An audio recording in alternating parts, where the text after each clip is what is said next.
Hey,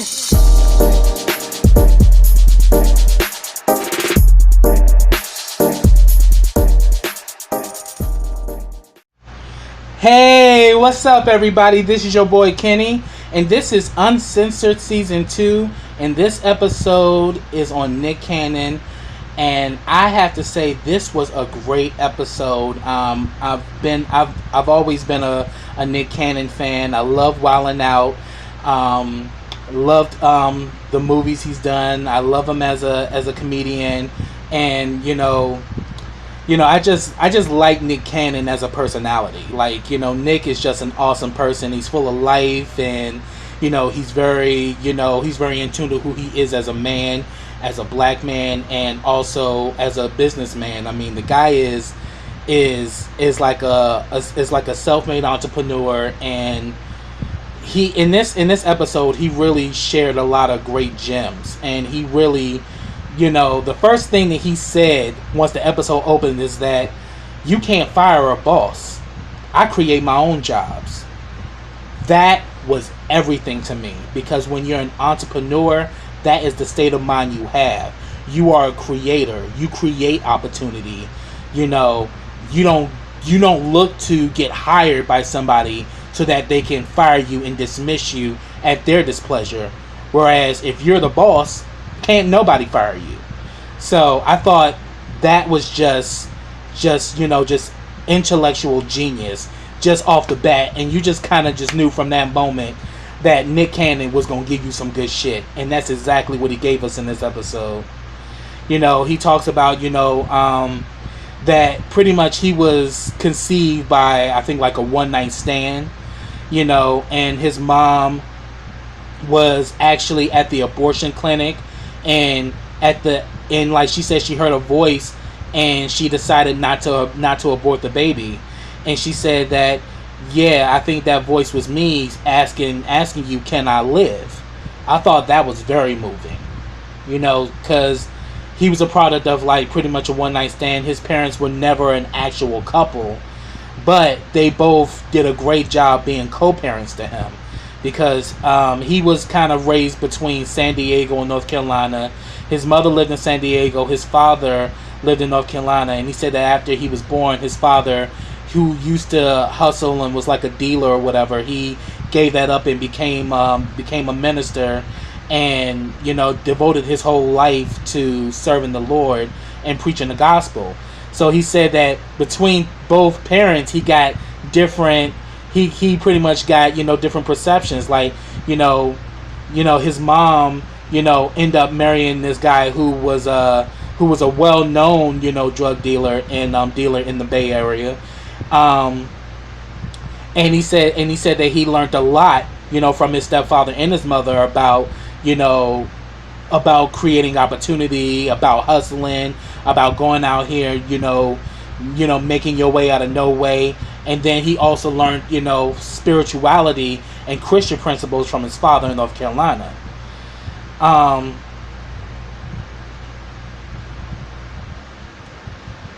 He talks about that. And he also said that he got a lot of great values from his grandmother. Same here. I mean, my grandmother was a gem, and even though she passed earlier this year, I always feel her presence with me. So that definitely hit home for me too. That grandmas are gems, man, and you definitely need to appreciate them while they're here, because they give you so much wisdom that can open doors for you later on in life. And I can definitely say my grandmother has done that for me too.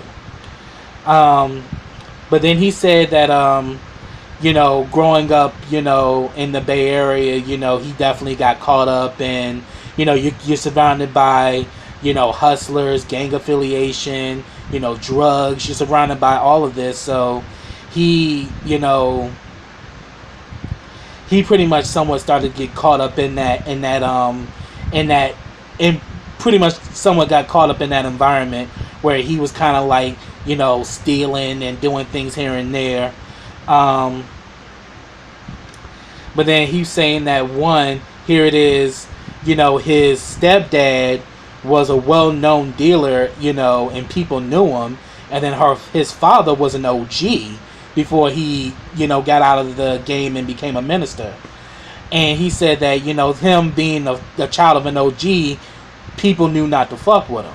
But then again, he still had his share of people who fucked with him, because he said that they, when he was like, it's like freshman year in high school, he gets jumped by these 3 guys, and they were guys that knew him. Well, he actually knew them, but then they was like, who are you? Where you from? And he was like, I know y'all. Like, what you mean? And they just pretty much jumped him or whatever. And, and then he also said that, growing up, he saw a lot of his friends dying around him because of the environment, and some of them getting involved in criminal activity, or some of them being the victim of criminal activity. And he pretty much, told his grandfather that he had a fear of dying, and he was in fear of his life because everybody he knew around him was dying.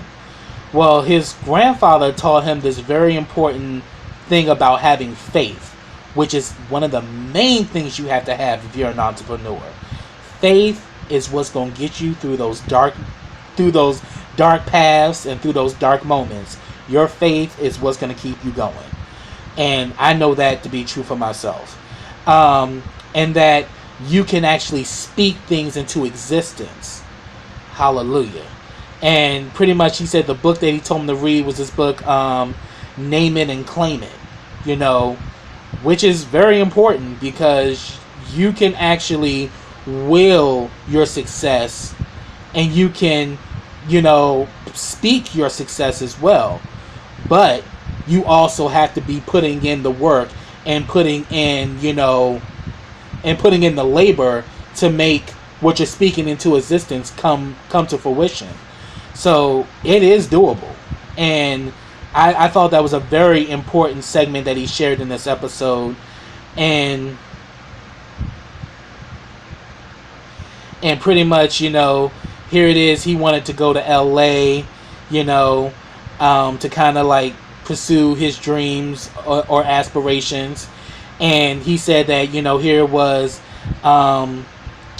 he was like, working odd jobs here and there to help his mom with the rent. But then he said later on, he asked his mom to come to church with him. And he said, if you have faith in a year, I'll be able to. And he says within a year, he was able to pay the rent on his own without our help. He was able to pay the rent, and she was able to keep her money. So I'm like, that's real. And then his dad, became a televangelist in North Carolina. So he started to go work with his dad, setting up the camera, doing odd things to help him with his programming. And then, as payment, he would let him get free studio time. So he would be doing videos, doing comic skits and all these different things. And his father said that you got something, you should definitely work with this.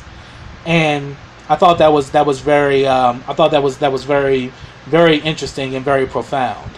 And we already see from this point on, he already started to have this self-made entrepreneurship already at play. And 2 people that he had mentioned was like E40 and Master P, people who became independent artists in the industry, and they did it on their own. They used money, from dealing drugs, and they flipped it and made it legit, into the music business, where they pretty much they were independent artists, and they funded their own projects. And that was definitely the state of mind where he wanted to be. Like, he wanted to be independent. He wanted to be his own man. And I, for one, respect that in any man, that you want to actually be your own person and you want to be your own boss.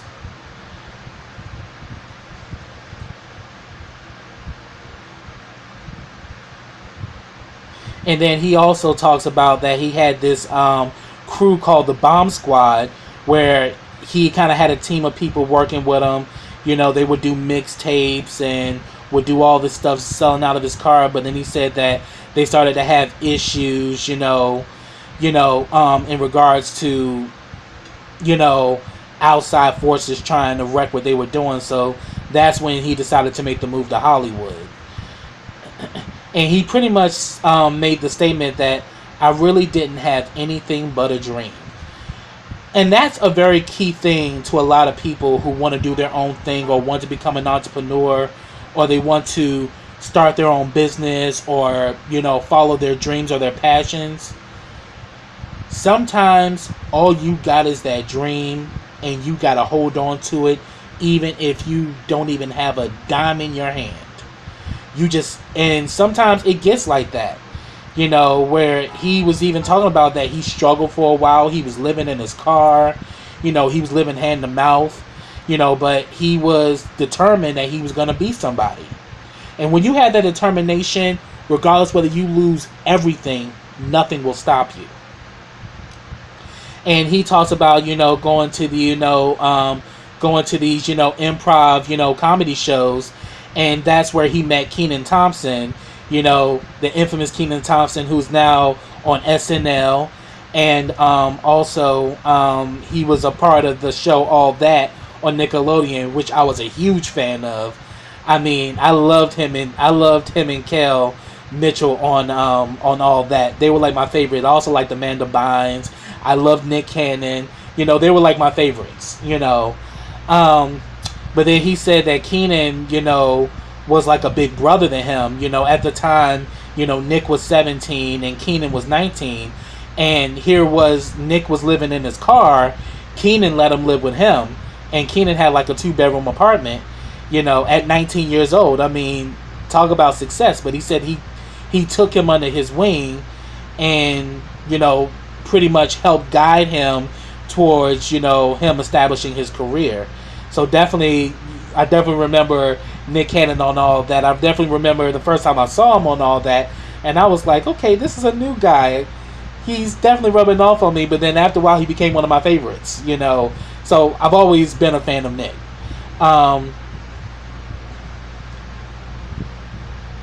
And he pretty much, you know, was still honing his skills in comedy, but also music as well.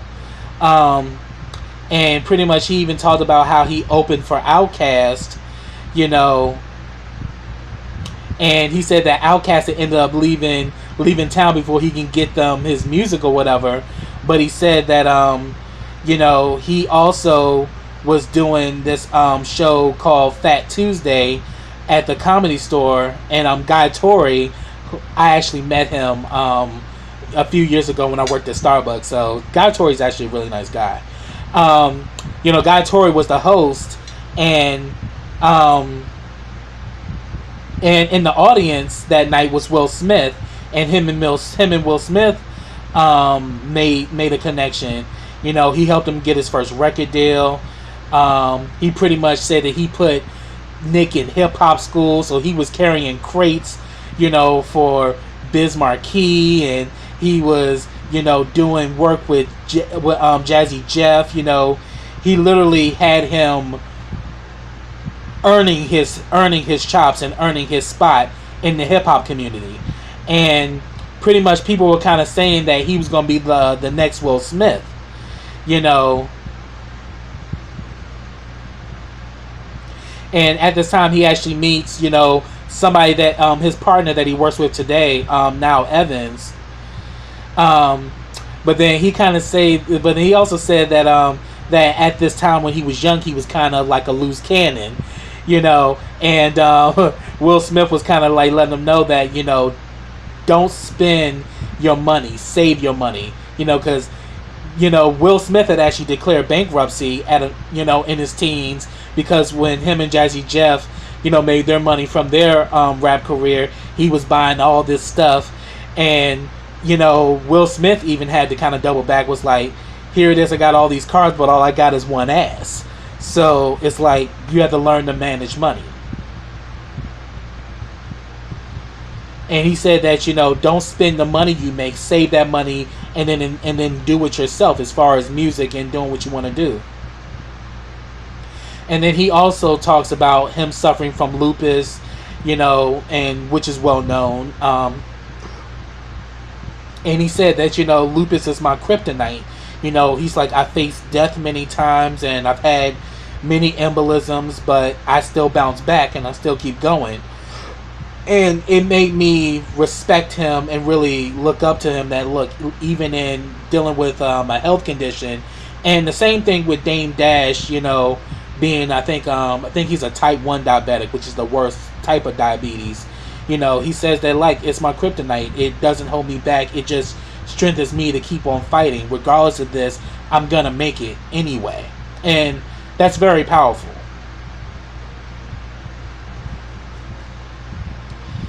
So so pretty much he was saying that he had to learn that he had to look at music as an art form, but he also had to look at it as a business.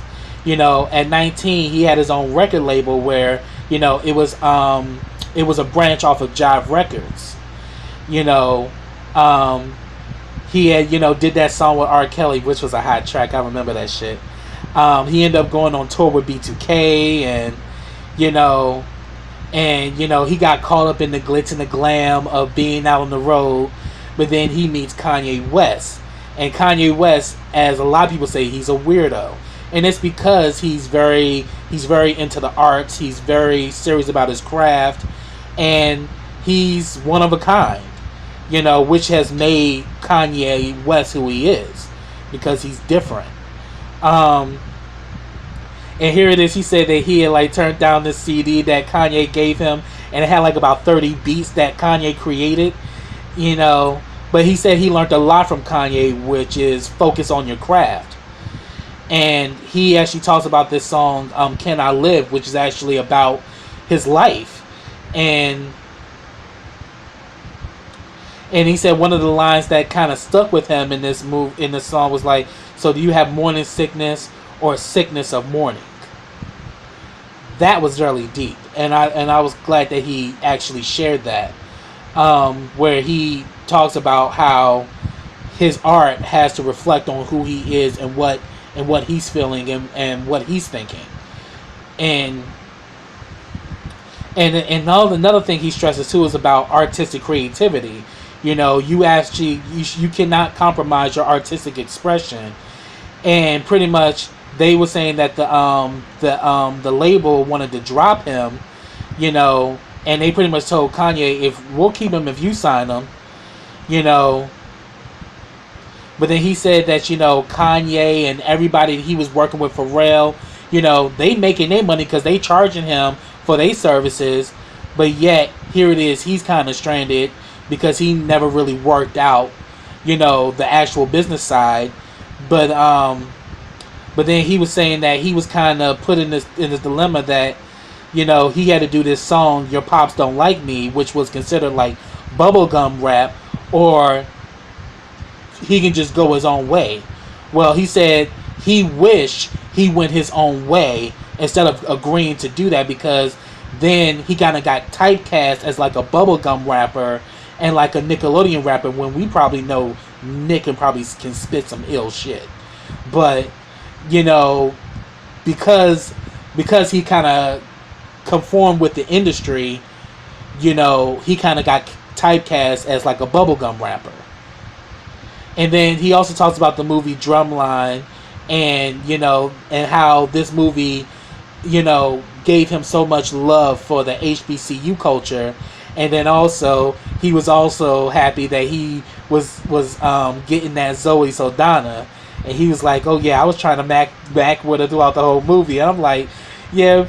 And the thing about it, Nick was known to be a bachelor, and he dated a lot of women, but he says he loves women, he respects women, and most of all the women that he's dated, they still remain friends afterwards, because he says that, he loves women and he respects women, because he says that, look, women give life to this world, so I love that about them, and I respect them for that, so I thought that was pretty cool.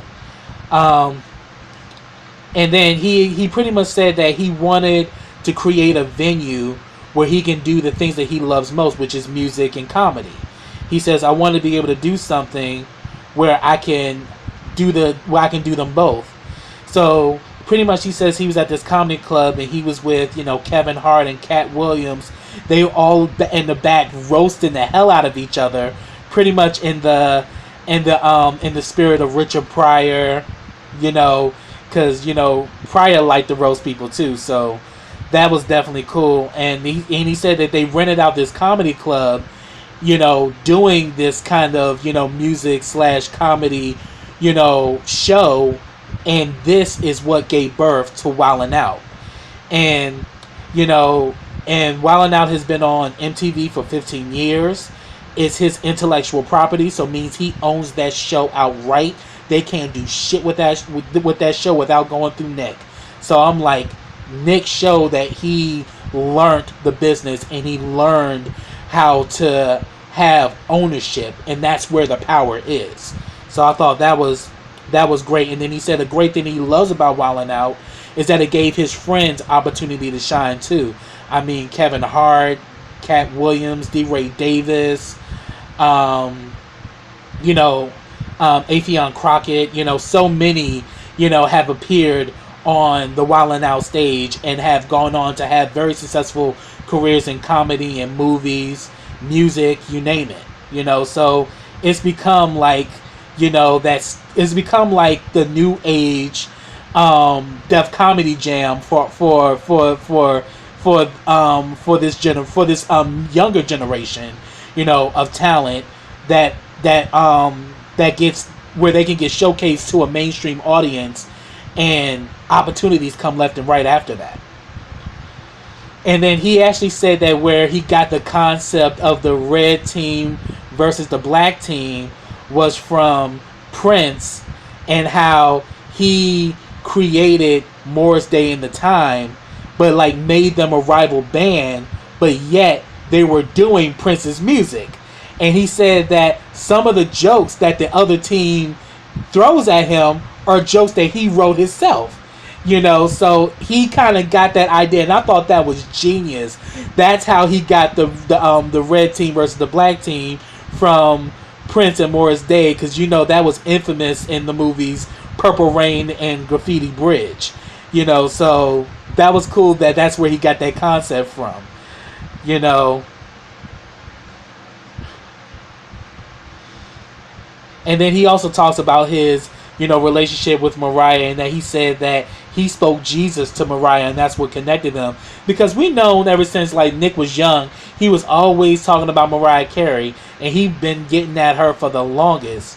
And they had finally met backstage at the Teen Choice Awards, and she pretty much says, "Oh yes, I've been hearing all the things you've been saying about me," but they didn't really have a chance to really get there because her people hurried her off. But then she wanted him to be in the video Touch My Body, which he said nah, because he's playing like this nerdy character. He was like, nah, that ain't how I want to be in a video with Mariah. I want to do something else. And but then again, he told her no. So pretty much he was wondering, will he get another chance? But he not only got another chance, but then the second time around, she asked him to direct the video. And it was the video that they had did together, you know, before they had got married. And it was a really beautiful video. And then while they were sorting that out, they were at the Beverly Hills Hotel. And, you know, he had said that he was, he went to wait for Mariah, and the bodyguard kind of was like standing in front of him, was like, you know, Miss Carey will be with you shortly. So he was like, oh man, this is no joke. And she came downstairs, and, you know, he said that she prayed over her french fries. And he said that it led to them having a very spiritual conversation. And that's what drew them together. He said, I used Jesus to get Mariah. And he said that they got married, they had twins. And pretty much what broke them up was pretty much outside forces and their careers kind of, you know, putting them in different directions. And, you know, there's a lot of things that come into that kind of break in. But he said that the love between them was never lost. You know, they still got a love and respect for each other. They both co-parent their children. And he even said that, you know, due to the fact that his parents were great at co-parenting, you know, him and... but they were good at co-parenting him growing up, that he wanted to be that same thing for his children. And he also talks about where he stands as far as his spirituality. Like he says that religion was created to control people, but spirituality, manifests and it's meant to better yourself. And I have to agree. And he says he loved, he went back to HBCU and got his degree, and he said that he loved, learning about Poor Lawrence Dunbar, one of the original, if you really want to talk about rap and hip hop, read Poor Lawrence Dunbar, you'll get a whiff of that, of how, he knew how to do poems on the beat, and some of his poetry is just timeless, and some of them were funny. Poor Dunbar had a very great sense of humor. Also Stokely Carmichael, and he talks about why he wears turbans, because he says that turbans were seen as, men who wore turbans were seen as leaders and protectors, and that they were men of peace.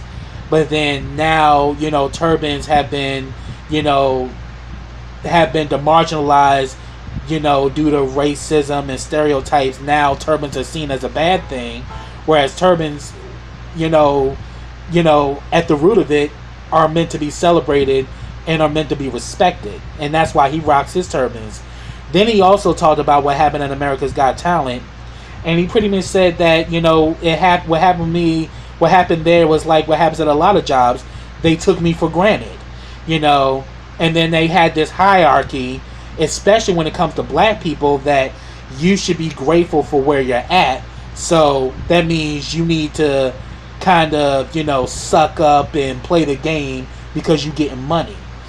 And pretty much, Nick was like, I'm not capitulating to this bullshit. I'm bigger than this job.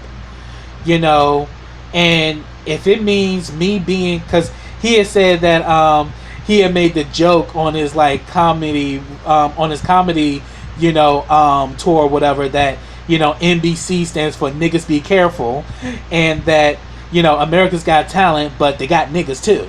And the network was saying that that he ought to clean up his act or they're gonna let him go. Well, he pretty much says that I'm not going to let any network or organization control me. So I walked away. And that goes to show you what a true entrepreneur does. An entrepreneur, you stand on principle and you stand on what's right. Even if it means you can risk losing everything, or it can mean that things may not work out the way you planned, but you always respond to reason and you go for what you know. So that's what I have, everybody. If I missed anything, put it down in the comments. I love to hear your thoughts about it. But yeah, Nick Cannon had a great, awesome episode, and more peace and success to you, my brother. So subscribe to my channel. Click that bell so you get notifications every time I drop a video. Also, follow me on all of my social platforms. I'll have them all listed in the description box. Also, like this video, comment on this video, and share this video. And I'll be back with the next episode of Uncensored. So until next time, everybody, take care.